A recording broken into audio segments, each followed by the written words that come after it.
Assalamualaikum warahmatullahi wabarakatuh. Selamat datang dan terima kasih sudah mampir di video pembelajaran kali ini. Kali ini kita bakal membahas mengenai materi yang sebenarnya itu sering banget nih kita temui di kehidupan sehari-hari, tapi jarang banget nih kita pikirin prosesnya. Jadi pastikan kalian nonton dari awal sampai akhir, karena pembahasan kita kali ini itu bakal bikin kalian lebih paham dan lebih dekat dengan fenomena-fenomena yang ada di sekitar kita. Nah, sebelum kita masuk ke pembahasan teks eksplanasi, ada satu hal penting yang perlu kita pahami terlebih dahulu, yaitu kurikulum merdeka. Kenapa sih harus dibahas dulu? Karena kurikulum merdeka inilah yang menjadi dasar dari cara kita belajar sekarang, mulai dari metode pembelajaran, jenis tugas, sampai cara kita memahami teks-teks seperti teks eksplanasi. Dalam kurikulum merdeka, pembelajaran dibuat lebih fleksibel dan berpusat pada siswa. Artinya siswa punya ruang yang lebih luas untuk memahami materi sesuai dengan kemampuan dan gaya belajar mereka masing-masing. Guru juga diberikan kebebasan untuk memilih metode pembelajaran yang paling cocok agar pembelajaran terasa lebih menyenangkan dan tidak hanya terpaku pada hafalan dan teori saja. Kurikulum mereka juga mendorong siswa untuk lebih kritis, kreatif, dan mampu memecahkan masalah melalui kegiatan-kegiatan yang relevan dengan kehidupan sehari-hari, termasuk saat mempelajari teks eksplanasi. Kalian tidak hanya diminta untuk menghafal ciri-cirinya saja, tetapi juga memahami bagaimana teks itu bekerja dan kenapa penting dalam kehidupan nyata. Jadi, dengan mengenali kurikulum merdeka terlebih dahulu, kita jadi tahu tujuan pembelajaran kita hari ini dan bisa mengikuti prosesnya dengan lebih mudah dan bermakna. Setelah ini, barulah kita masuk ke pembelajaran inti tentang teks eksplanasi. Teman-teman, pernah gak sih kalian kepikiran kenapa sih hujan itu bisa turun? Atau kenapa banjir bisa terjadi? Nah, kalau kalian sering penasaran sama hal-hal kayak gitu, berarti kalian sudah berada di tempat yang tepat.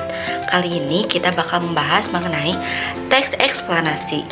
Teks yang bisa membantu kita memahami bagaimana dan mengapa suatu fenomena bisa terjadi.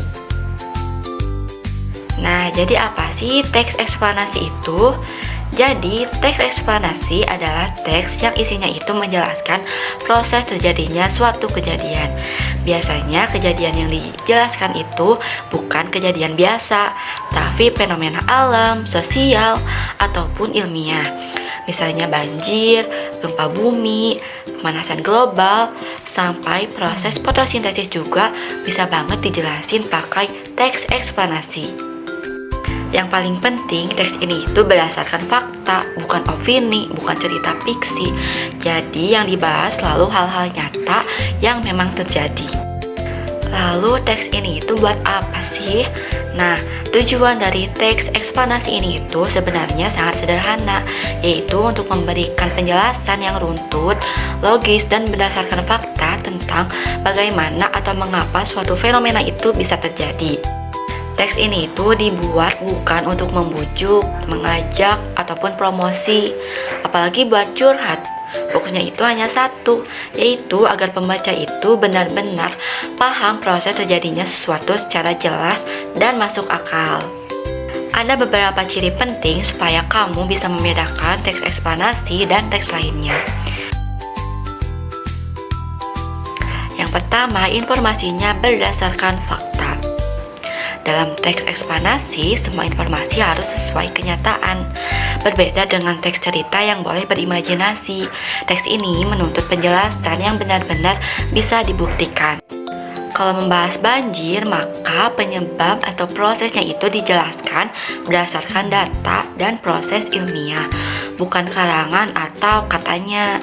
Intinya, teks ini itu memuat kenyataan yang dijelaskan secara logis dan faktual, bukan cerita atau opini pribadi. Yang kedua, membahas peristiwa yang bisa dijelaskan secara ilmiah. Topik yang biasanya dibahas di teks ini itu yang bisa dijelaskan secara ilmiah.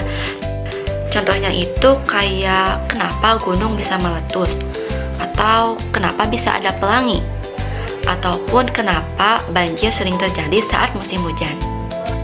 Yang ketiga, sifatnya informatif, bukan mempengaruhi. Teks ini itu bukan iklan ataupun ceramah. Tujuannya itu hanya untuk menjelaskan atau memberi informasi, bukan memaksa pembaca untuk setuju.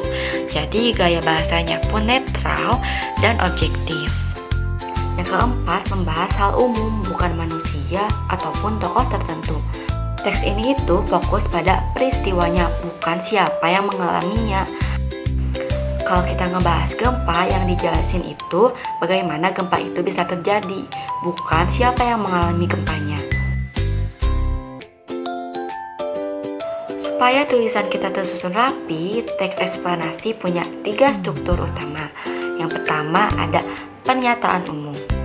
Bagian ini berisi penjelasan awal tentang fenomena yang dibahas. Biasanya pernyataan umum untuk menyampaikan definisi atau gambaran besar dari fenomenanya. Yang kedua, deretan penjelas. Bagian ini tuh yang paling penting. Deretan penjelas menjelaskan proses, sebab akibat, atau tahapan yang terjadi. Penjelasannya harus runtut dari awal hingga akhir. Yang ketiga, interpretasi atau penutup. Bagian ini tuh bersifat tambahan, biasanya bisa berupa kesimpulan singkat, fakta menarik tambahan, ataupun dampak dari fenomena tersebut. Teks eksplanasi punya ciri bahasa yang khas, yaitu yang pertama menggunakan kalimat pasif dan kalimat tidak langsung. Dalam teks ini kita sering bertemu dengan kalimat pasif, yaitu kalimat yang objeknya dikenai tindakan. Kalimat pasif ini tuh dipakai supaya penjelasannya itu terasa netral dan fokus ke proses, bukan siapa pelakunya. Contohnya, selain itu, teks ini juga memakai kalimat tidak langsung, yaitu untuk menyampaikan informasi tanpa mengutip langsung ucapan seseorang. Biasanya dipakai saat menyampaikan pendapat ahli. Contohnya, yang kedua, menggunakan konjungsi kasual dan konjungsi waktu. Karena teks ini itu menjelaskan proses, maka pasti banyak menggunakan kata penghubung. Yang pertama ada konjungsi kasual, itu untuk menunjukkan hubungan sebab akibat. Contohnya itu seperti karena, sebab, akibatnya, oleh karena itu, dan lain sebagainya.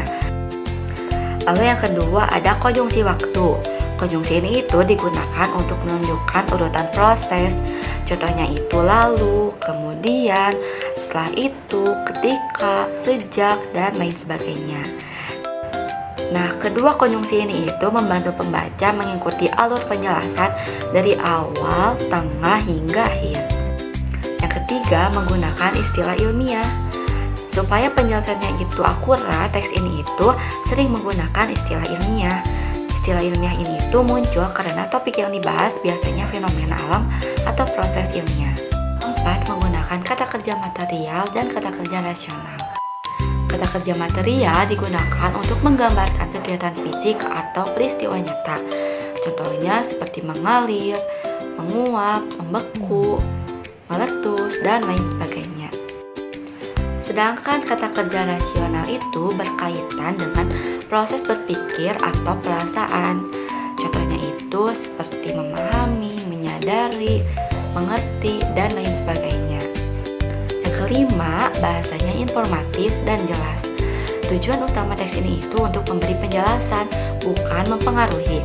Karena itu bahasanya harus jelas, langsung ke inti, tidak bertele-tele, dan tidak memakai kata-kata emosional. Nah, jadi teman-teman, itulah pembahasan mengenai teks eksplanasi. Ternyata nggak sesulit yang dibayangkan kan, karena sebenarnya teks ini itu sangat dekat dengan kehidupan kita. Hampir setiap fenomena di sekitar kita itu punya proses menarik yang dapat dijelaskan secara runtut. Nah, kalau kalian ingin membuat teks eksplanasi sendiri, langkahnya sederhana. Pilih satu fenomena, jelaskan proses terjadinya dengan urutan yang jelas, dan gunakan bahasa yang tepat serta faktual. Terima kasih sudah mendengarkan, sudah menonton dari awal hingga akhir. Semoga pembelajarannya terasa ringan dan menyenangkan dan bisa bermanfaat. Sampai bertemu di video selanjutnya. Terima kasih. Wassalamualaikum warahmatullahi wabarakatuh.